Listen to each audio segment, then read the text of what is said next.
Good morning बच्चों। पिछले lecture में अपन ने कुछ चार्ज बॉडीज़ की वजह से इलेक्ट्रिक फील्ड निकाला था। जैसे कि अपन ऊपर चलते हैं तो ये आर्क की वजह से निकाला था। Electric field due to arc क्या होता है, तो K lambda by R sine theta 1 plus sine theta 2 ये सब आया था।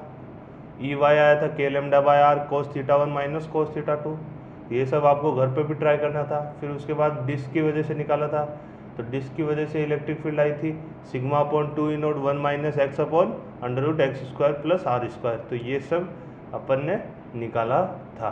अब आज बात करते हैं कुछ और एग्जांपल्स की, ठीक है। तो एग्जांपल लेते हैं।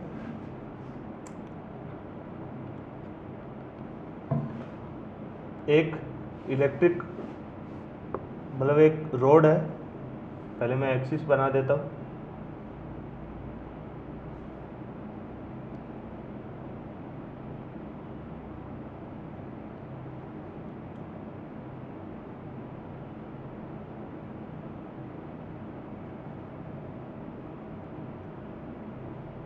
ठीक है, ये रोड है, ये एक्स एक्सिस पे पड़ी हुई है, जिसकी यहाँ से डिस्टेंस a है और रोड की लेंथ l है।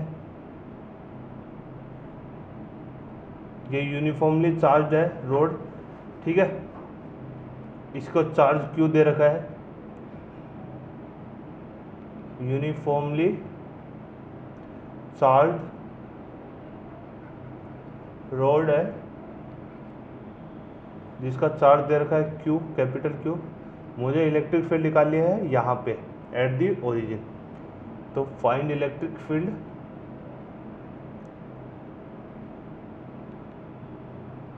At origin. ओरिजिन पे मेरे को इलेक्ट्रिक फील्ड निकालनी है। तो अब ये कैसे करूँगा, मैं एक एलिमेंट लूँगा और उसको इंटीग्रेट करूँगा, क्योंकि हर छोटे छोटे पार्ट की वजह से इलेक्ट्रिक फील्ड अलग आएगी, क्योंकि डिस्टेंस अलग हो चुका है, डिस्टेंस वहाँ से ओरिजिन का अलग हो चुका है। तो मैं यहाँ से एक x डिस्टेंस पे dx एलिमेंट लेता हूँ, ठीक है। तो पहले तो अपन निकालेंगे linear charge density. Linear charge density will be equal to q upon l, that will be equal to, अगर इसका चार्ज dq है तो that will be equal to dq upon dx। तो dq को मैं लिख सकता हूँ q by L into D X, ठीक है। तो ये वाला मैं यूज में लूँगा, ठीक है। तो अब बात करते हैं इसकी वजह से इलेक्ट्रिक फील्ड लिखते हैं। तो इलेक्ट्रिक फील्ड नेगेटिव की तरफ होगी सभी एलिमेंट की वजह से, डी ई कुल। तो डी ई कैसे लिखूँगा मैं, d e will be equal to k d q upon r square, ठीक है। तो अब इसको मैं डी क्यू को पुट कर देता हूँ, k q by l d x upon x square, that is d e. अब दोनों साइड इंटीग्रेट कर देंगे, e from 0 to capital E और x from a to a plus l, ये इसका इंटीग्रेशन आ जाएगा। तो इसको इंटीग्रेट करते हैं, तो के क्यू बाय एल बाहर आ जाएगा, integration d x upon x square a से ए प्लस एल। तो ये इंटीग्रेशन क्या आएगा, के Q by L minus 1 upon x A plus L से एल। तो यहाँ से ये बन के आ गया के Q by L 1 upon L minus 1 upon A plus L, ठीक है। ये इधर ये माइनस ये प्लस हो जाएगा, नेगेटिव आएगा ई की वैल्यू, क्योंकि एक्स अपन ने पॉजिटिव लिया तो ई की वैल्यू नेगेटिव आ जाएगी। तो इसको थोड़ा सा और शॉर्ट में किया तो ये आ जाएगा के Q A upon L square L plus A in negative direction. तो ये आ गया ई की वैल्यू, ये हो गया अपना आंसर, ठीक है। तो ये एग्जाम्पल काफ़ी इजी था, छोटा सा इंटीग्रेशन था, कोई भारी इंटीग्रेशन भी नहीं था।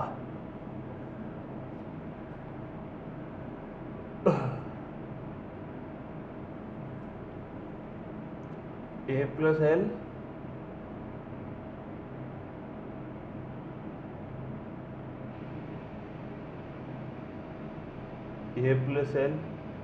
प्लस एल तो माइनस ए बच जाएगा। ठीक है, तो ये आ गया अपना आंसर। अब चलो दूसरा एग्जांपल करते हैं।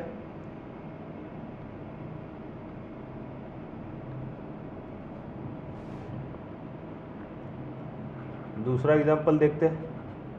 दूसरा एग्जांपल इस तरह से है कि अपने को इस तरह का वायर दे रखा है,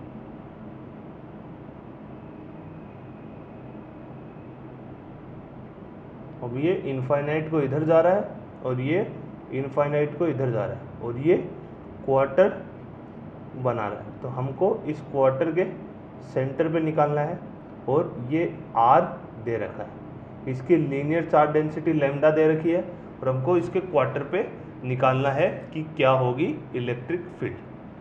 कूल है। तो इसके लिए अपने को रिजल्ट्स याद रखने पड़ेंगे। कौन से रिजल्ट्स?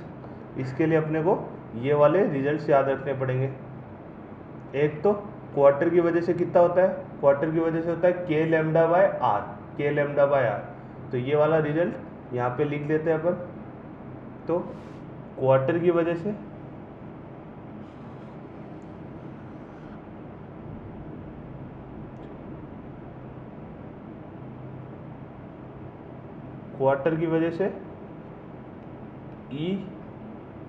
ई विल बी के लैम्डा बाय आर और ये भी के लैम्डा बाय आर, ये आपको याद रहने चाहिए। और दूसरा रिजल्ट निकाल लेते हैं। दूसरा रिजल्ट था इनफाइनाइट वायर की वजह से कितना होता है। तो इनफाइनाइट वायर की वजह से 2k lambda by R, infinite wire की वजह से होता है 2k लैम्डा बाय आर और अगर एक है तो k लैम्डा बाय आर। ठीक है, तो पूरे इनफाइनाइट वायर है अगर, तो उसके आर पे निकालना है तो ये आएगा 2k lambda by R. But अगर हाफ है वायर इनफाइनाइट तक और मेरे को यहाँ पे निकालना है आर, तो इसकी वजह से यहाँ पे आएगा k लैम्डा बाय आर और इधर की तरफ आएगा k लैम्डा बाय आर, तो ये भी ये आएगा। तो ये सारे रिजल्ट्स आपको याद होने चाहिए। अगर आपको ये याद है तो आप ये क्वेश्चन अच्छे से इजीली कर पाओगे और एग्जाम में जल्दी कर पाओगे। तो ये रिजल्ट्स आपको याद रखने हैं, K lambda by R, 2k lambda by R और जो जो होते हैं ये रिजल्ट्स आपको याद रखने हैं। ठीक है, तो आप पहले पार्ट की तरफ से करते हैं। तो इसको पहला पार्ट, ये दूसरा पार्ट और ये तीसरा पार्ट। तो पहले पार्ट की वजह से this is X direction, this is Y direction. ठीक है, तो पहले पार्ट की वजह से ई एक्स आएगा, that will be equal to K lambda by R और E Y will be minus K lambda by R, नीचे की तरफ आएगा minus K lambda by are. फिर दूसरे पार्ट की वजह से देखते हैं। दूसरे पार्ट की वजह से ई एक्स आएगा के लैम्डा बाय आर और ई वाई की वैल्यू भी आएगी के लैम्डा बाय आर, ऊपर की तरफ आएगा। कॉमन सेंस लगाएंगे तो पता चल जाएगा कि ऊपर की तरफ आएगा। थर्ड वाले वायर की वजह से E X will be minus K lambda by R और E Y will be plus K lambda by R. तो नेट क्या होगा, नेट इन तीनों का एडिशन होगा। तो इन तीनों का एडिशन किया तो नेट आएगा के ई एक्स विल बी के लैम्डा बाय आर और ई वाई विल बी के लैम्डा बाय आर। तो ये आएगा नेट आंसर।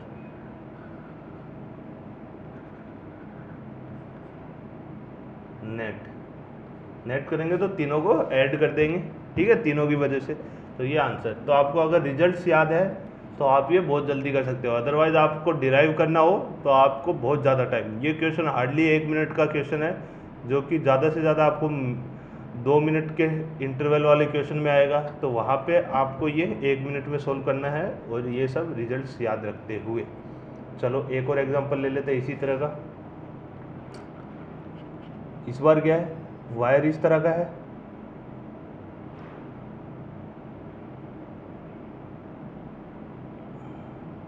इस तरह का इन्फिनिट, और यहाँ पे ये बन रहा है सेमी सर्कल और इसका रेडियस है r।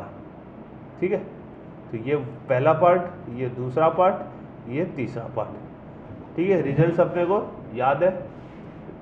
रिजल्ट्स क्या थे, रिजल्ट्स ये थे जो अपने को याद है। सेमी सर्कुलर की वजह से कितना होता है, 2k लैम्डा बाय r होता है।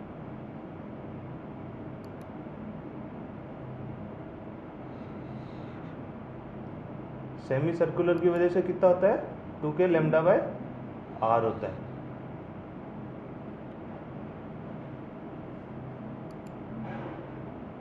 ठीक है, तो मैं फिर से रिजल्ट लिख देता हूँ ताकि आपको फिर से याद रहे।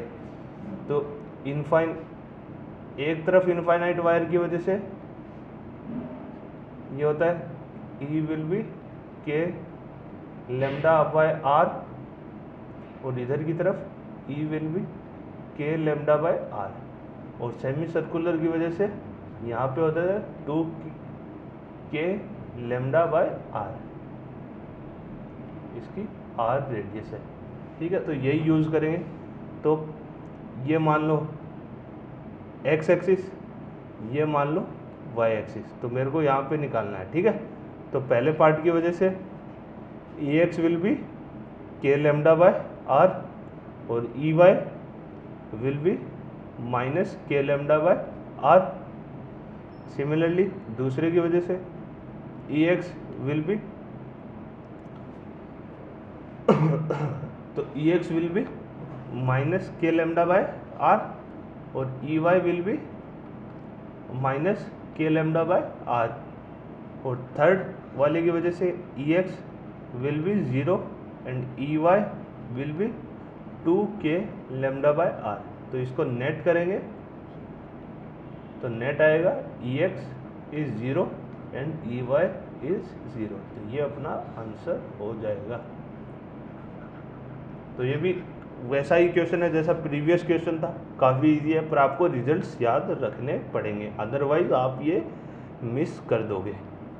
चलो एक और एग्जांपल लेते हैं, थोड़ा अलग डिफरेंट एग्जांपल है।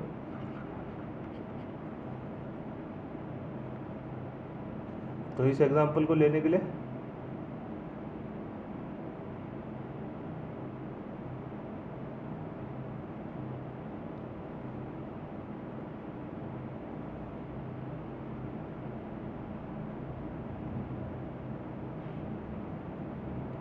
ठीक है, तो ये शीट है, इसमें से बीच का पार्ट हमने रिमूव कर दिया। ये इनफाइनाइट शीट है। ठीक है, ये शीट इनफाइनाइट है और इसमें से हमने एक बीच का पार्ट रिमूव कर दिया। अब मेरे को इससे शीट से r डिस्टेंस पे मेरे को शीट से √3r डिस्टेंस पे r इसकी रेडियस है मान लो। तो मेरे को शीट से √3r डिस्टेंस, मान लो ये डिस्टेंस है, इसके √3r एक्सिस से परपेंडिकुलर है ना, ये डिस्टेंस है √3r।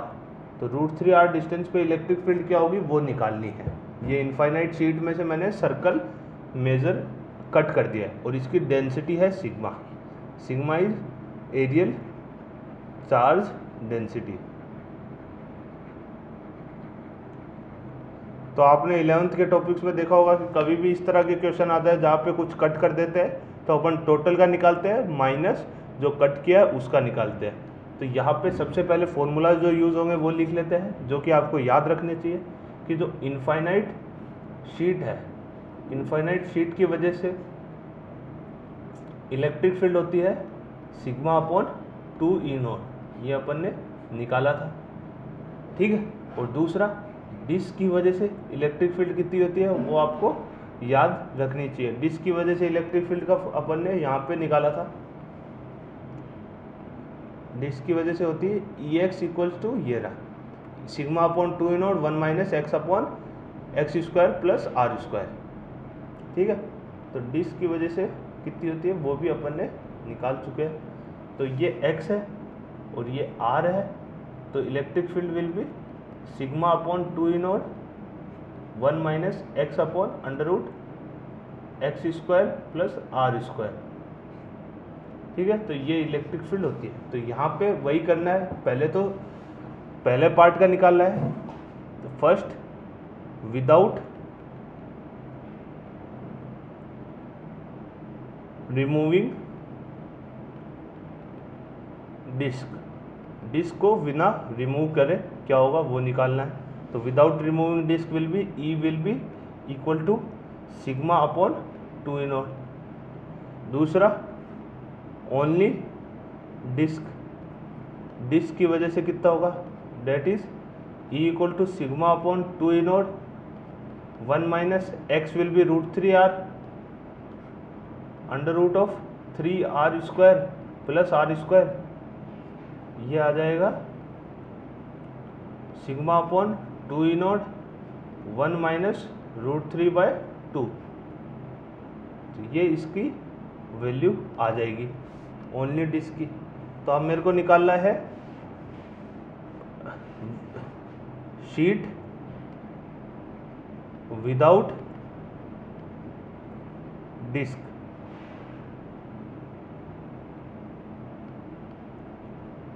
Without disc will be sigma upon 2 E not minus sigma upon 2 E not 1 minus √3/2। तो यहाँ से आ गया √3 sigma upon 4 E not will be the answer. ये इसका आंसर हो जाएगा, √3 sigma upon 4 E not. √3 sigma upon 4 E not इसका आंसर हो जाएगा। ठीक है, तो इस तरह के क्वेश्चन आपको आएंगे। तो कट करने वाले पोर्शन के पहले तो विदाउट कट का निकाल लो, उसके बाद ओनली डिस्क का निकालो और फिर उससे सब्ट्रैक्ट कर दो। तो इससे ये जो इलेक्ट्रिक फील्ड है वो आ जाएगी अपनी। ठीक है, तो ये सब यहाँ तक हो चुका है। अब हम पढ़ेंगे electric field of lines. Electric field of lines मतलब कि इलेक्ट्रिक फील्ड को विजुअली कैसे अपन दिखाते हैं ग्राफ्स ड्राइंग्स में और वो सब। तो उसकी क्या क्या प्रॉपर्टीज़ होती है लाइंस की, वो कैसे रिप्रेजेंट करती है, तो ये सारी चीज़ें यहाँ पे अपन देखेंगे। चलो, तो पहला डाल देते हैं lines of forces. Electric field lines of forces.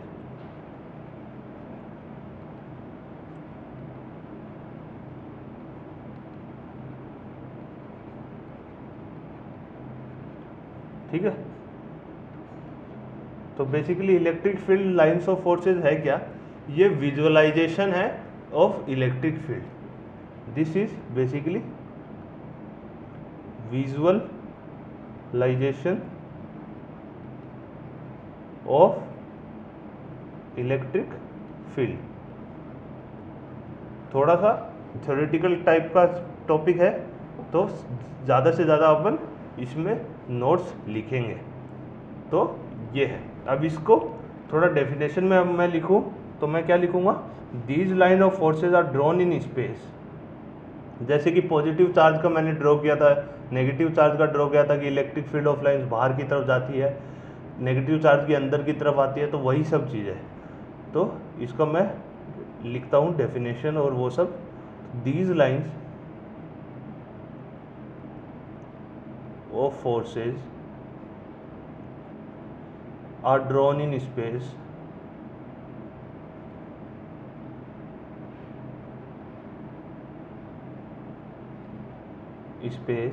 in such a way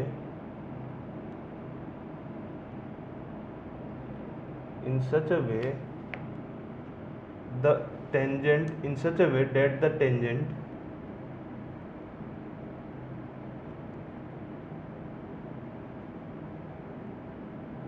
to the line,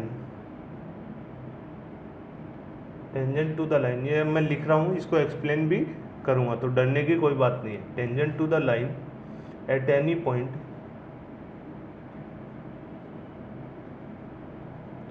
gives the direction the direction, give the direction of the electric field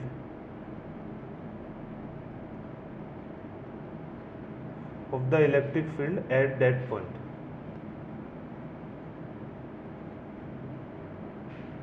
Electric field at that. These line of forces are drawn in space in such a way that the tangent to the lines at any given point gives the direction of the electric field at that point. तो इसका कहने का मतलब क्या है? कहने का मतलब यह है कि ये मान लो कोई इलेक्ट्रिक फील्ड लाइन है, दिस इज इलेक्ट्रिक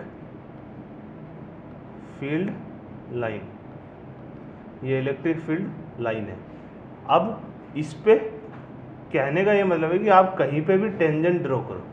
आपने इस पॉइंट पे टेंजेंट ड्रॉ किया, आपने इस पॉइंट पे टेंजेंट ड्रॉ किया, आपने इस पॉइंट पे टेंजेंट ड्रॉ किया, तो जो टेंजेंट की डायरेक्शन है that will be the direction of the electric field. ठीक है, तो इसका कहने का मतलब ये है, ये तो हो गई इलेक्ट्रिक फील्ड लाइन। तो जो ये टेंजेंट है, टेंजेंट ये क्या है? ये है डायरेक्शन ऑफ, ये मान लो पॉइंट P है, direction of electric field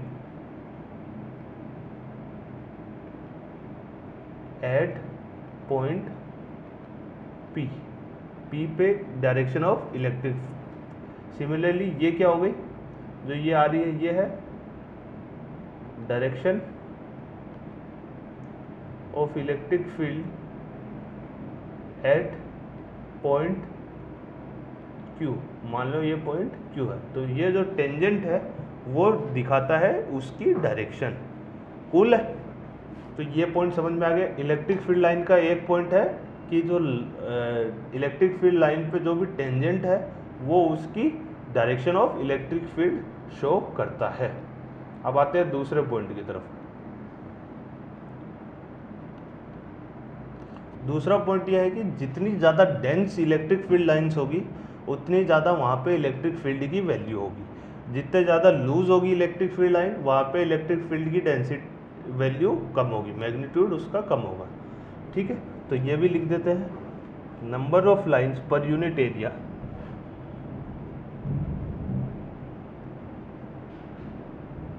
the number of lines per unit area through a surface perpendicular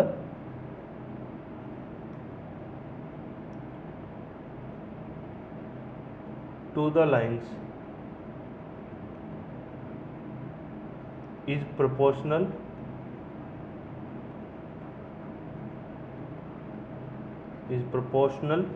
to the magnitude of electric field, proportional to the magnitude of electric field in that region। ठीक है, कहने का मतलब क्या है? जैसे कि आप ऐसे समझो कि एक ये छोटा एरिया है, एक बड़ा एरिया है। ठीक है, अब इलेक्ट्रिक फील्ड ऑफ लाइन यहाँ से घुसी, तो मान लो 10 लाइन घुसी यहाँ से, और वो 10 की 10 लाइन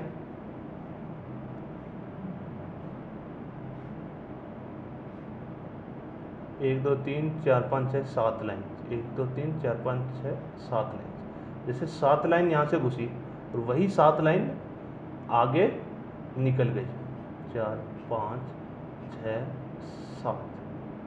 ठीक है, तो 7 लाइन यहाँ से घुसी, छोटे एरिया से 7 लाइन अंदर आई और परपेंडिकुलरली, और वही 7 लाइन बड़े एरिया से निकली। तो इलेक्ट्रिक फील्ड की यहाँ पे मैग्नीट्यूड ज़्यादा होगा यहाँ की बजाय, तो E1 का magnitude will be greater than E2 का मैग्नीट्यूड। तो इसका सेंस ये है। ठीक है, तो ये पॉइंट भी आपका क्लियर हुआ कि जहाँ पे ज़्यादा डेंस लाइंस होगी वहाँ पे इलेक्ट्रिक फील्ड का मैग्नीट्यूड ज़्यादा होगा।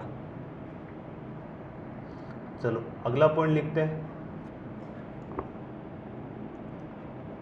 अगला पॉइंट है, जो इलेक्ट्रिक फील्ड की लाइन है वो हमेशा पॉजिटिव चार्ज से स्टार्ट होती है और नेगेटिव चार्ज पे जाके एंड होती है, ठीक है, क्योंकि पॉजिटिव से वो निकलेगी और कहीं ना कहीं जाके नेगेटिव पे, उसके काउंटर नेगेटिव पे वो जाके एंड होगी। तो यही पॉइंट को मैं लिख रहा हूँ, every field line is continuous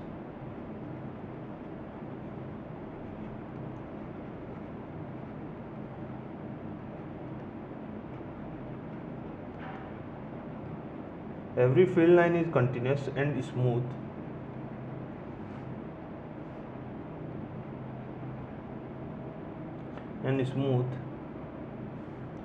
curve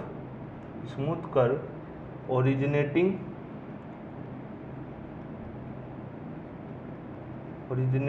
from positive charge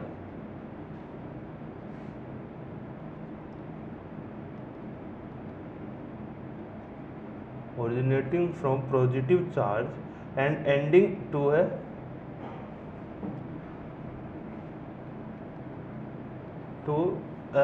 negative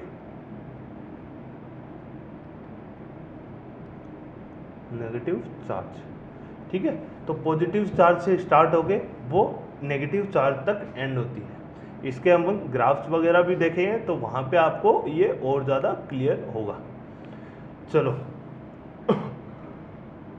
पर कई बार क्या होता है, जैसे कि मैंने सिर्फ कुछ पॉजिटिव चार्ज लिया, नेगेटिव चार्ज पिक्चर में नहीं है, तो उसकी जो लाइंस है वो जाके एंड होगी इन्फिनिटी पे। इन्फिनिटी पे माना जाएगा कि उसका काउंटर नेगेटिव पार्ट है। जैसे कि अगर मैंने सिर्फ केवल पॉजिटिव चार्ज बनाया तो इसकी लाइंस इस तरह से रेडियली आउटवर्ड बनती है। तो ये रेडियली आउटवर्ड लाइन स्टार्ट तो यहाँ से हो रही है, पर एंड कहाँ पे हो रही है? एंड हो रही है ये इनफाइनाइट पे, ठीक है। तो मतलब एक्सिस चार्ज होगा कहीं पे, तो उसकी लाइन को अपने को एज्यूम करना है कि वो इनफाइनाइट पे एंड हो रही है। स्टार्ट यहाँ से हो रही है तो एंड इनफाइनाइट पे हो रही है, अगर अगल बगल में चार्ज नेगेटिव नहीं है तो charge in excess some line will begin and end at infinity, ठीक है। तो ये कॉन्सेप्ट में लिख नहीं रहा, पर आपको ये समझना है कि वो लाइंस कहाँ पे एंड हो रही है? इनफाइनाइट पे। चलो अब अगला पॉइंट लिखते हैं। अगला पॉइंट है कि दो इलेक्ट्रिक फील्ड लाइंस कभी भी एक दूसरे को क्रॉस नहीं करेगी। दो इलेक्ट्रिक फील्ड लाइन एक दूसरे को क्रॉस नहीं करेगी। क्रॉस नहीं करेगी क्यों? क्योंकि इलेक्ट्रिक फील्ड पे टेंजेंट की डायरेक्शन अपने को इलेक्ट्रिक फील्ड की डायरेक्शन दे। तो दो लाइन अगर क्रॉस कर रही है तो दो टेंजेंट होंगे, दो टेंजेंट यानी एक ही पॉइंट पे दो इलेक्ट्रिक फील्ड की डायरेक्शन नहीं हो सकती, इसीलिए दो इलेक्ट्रिक फील्ड लाइंस कभी भी एक दूसरे को क्रॉस नहीं करेगी। तो ये भी मैं लिख लेता हूँ, two electric field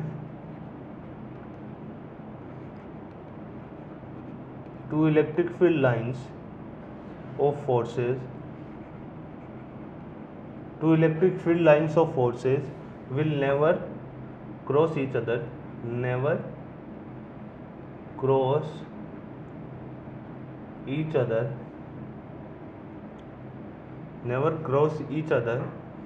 because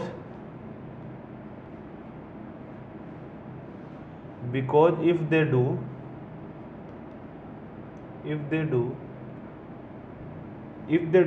then at a point there will be a two electric field directions, okay। तो if they do, intensity will have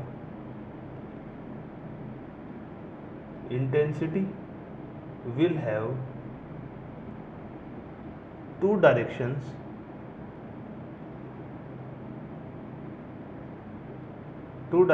which is absurd।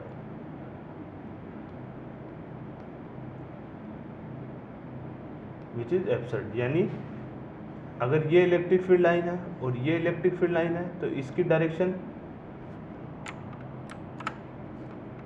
Direction यहाँ पे होगी इलेक्ट्रिक फील्ड की, और इसकी वजह से डायरेक्शन यहाँ पे होगी इलेक्ट्रिक फील्ड की। तो एक ही पॉइंट पे दो इलेक्ट्रिक फील्ड की डायरेक्शन नहीं हो सकती। तो इसीलिए इलेक्ट्रिक फील्ड ऑफ लाइंस कभी भी एक दूसरे को कट नहीं करेगी, क्रॉस नहीं करेगी। ये बात दिमाग में डाल लो। अगला पॉइंट आता है अगला पॉइंट आता है कि इलेक्ट्रिक फील्ड ऑफ लाइन कभी भी कंडक्टर के अंदर नहीं एंटर कर सकती, कंडक्टर के अंदर कभी भी एंटर नहीं कर सकती। चलो तो ये लिख लेते हैं अपन, electric field lines do not pass through conductor.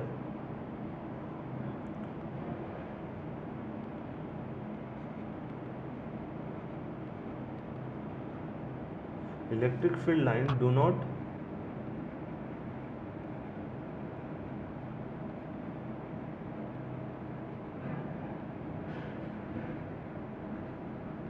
pass through conductor। ठीक है, this indicate that electric field line inside a conductor is electric field inside a conductor is zero. तो ये फैक्ट है, इसको अपन अच्छे से लिख लेते हैं कि electric field line do not pass through conductor means electric field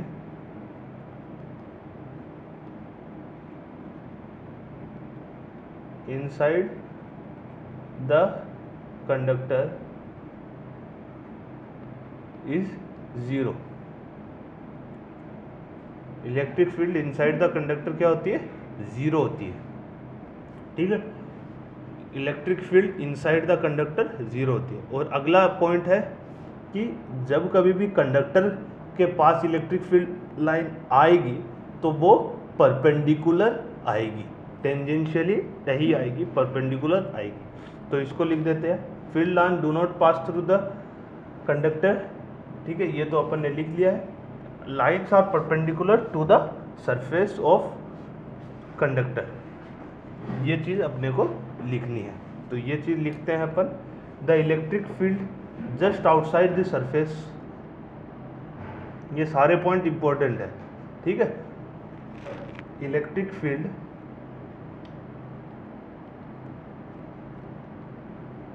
just outside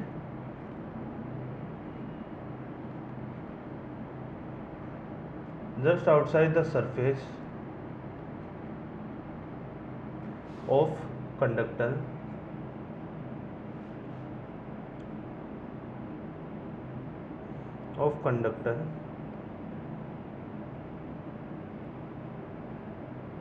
is perpendicular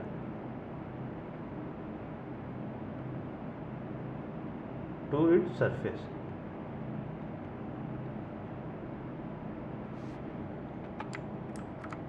to its surface. मतलब कि कंडक्टर में जो इलेक्ट्रिक फील्ड लाइंस आएगी वो किस तरह से आएगी, वो देखो। अगर ये कंडक्टर है, कंडक्टर, तो इसके अंदर इलेक्ट्रिक फील्ड लाइंस हमेशा परपेंडिकुलर आएगी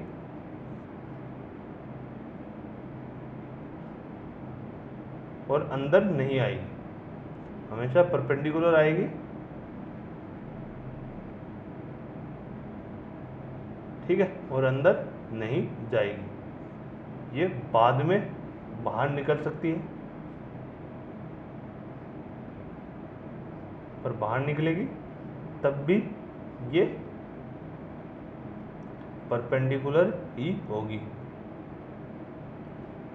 तो अंदर इलेक्ट्रिक फील्ड लाइंस नहीं होगी कंडक्टर के, और सरफेस पे ये परपेंडिकुलर होगी। ये इसका मोटा मोटा पॉइंट है। ठीक है, तो यहाँ तक आपको सारे पॉइंट एक बार रिवाइज कर लो ढंग से। Electric field lines visualization of electric field होती है। टेंजेंट की डायरेक्शन में इलेक्ट्रिक फील्ड की डायरेक्शन होती है। जितने ज़्यादा डेंस इलेक्ट्रिक फील्ड लाइंस होगी उतनी ज़्यादा इलेक्ट्रिक फील्ड की मैग्नीट्यूड होगी।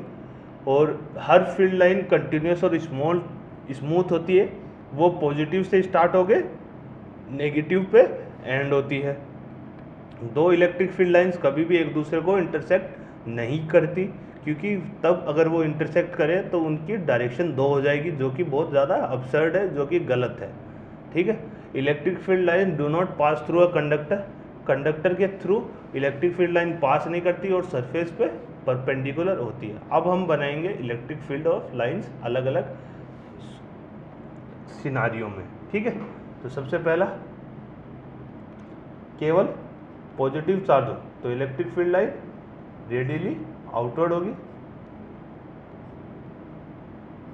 तो इस तरह से इसकी इलेक्ट्रिक फील्ड लाइंस होगी रेडियली आउटवर्ड। अगर नेगेटिव चार्ज है तो उसकी रेडियली इनवर्ड होगी,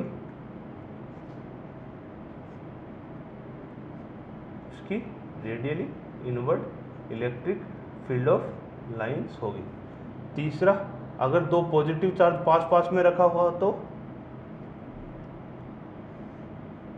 दो पॉजिटिव चार्ज पास पास में रखा हुआ तो उसकी इलेक्ट्रिक फील्ड लाइन किस हिसाब से होगी, वो इस हिसाब से होगी, इधर की तरफ ये, इधर की तरफ ये,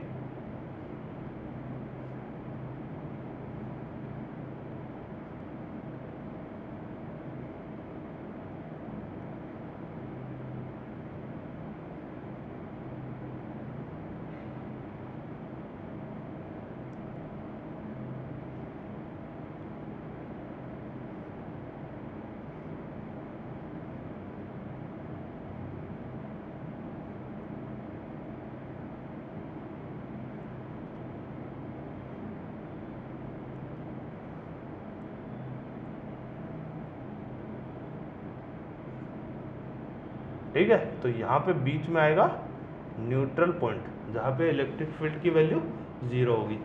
सिमिलरली अगर एक पॉजिटिव चार्ज और एक नेगेटिव चार्ज हो तो उसकी इलेक्ट्रिक फील्ड लाइन कैसी होगी, सॉरी, एक पॉजिटिव और एक नेगेटिव चार्ज हो तो उसकी इलेक्ट्रिक फील्ड लाइन किस तरह से होगी, पॉजिटिव से निकलते हुए नेगेटिव की तरफ, तो ये इस तरह से।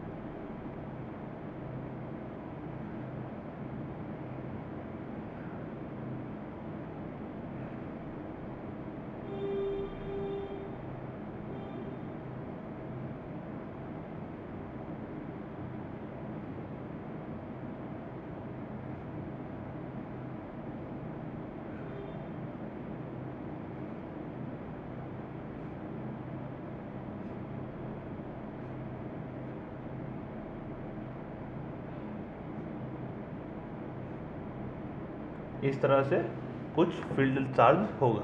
अगर आपको अच्छे से देखना है तो एच.सी. वर्मा वगैरह देख लेना, तो उसमें डायग्राम थोड़े अच्छे से ड्रॉ होंगे। ठीक है, अब बात करते हैं जब अनइक्वल पॉजिटिव चार्जेस हो।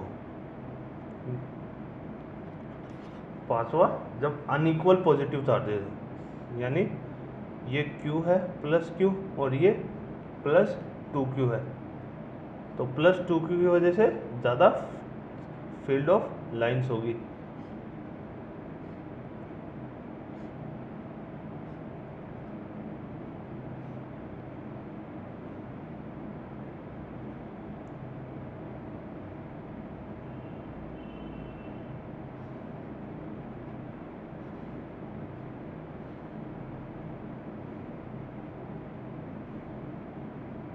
और प्लस Q की वजह से कम फील्ड ऑफ लाइंस होगी।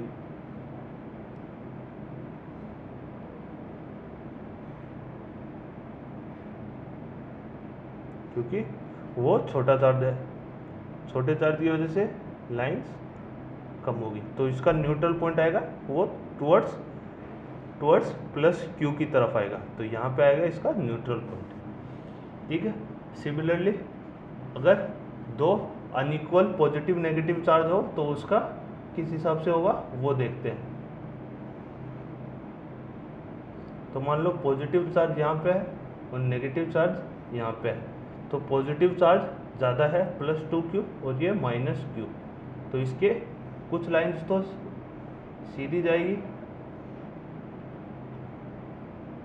ठीक है, कुछ लाइन सीधी जाएगी, कुछ लाइन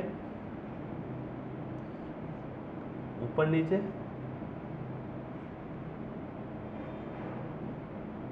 कुछ लाइन इसको ऐसे घूम के आगे की तरफ निकल जाएगी,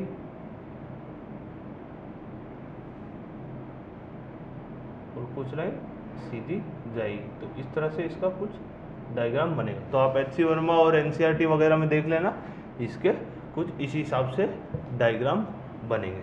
तो आज का लेक्चर यहीं तक।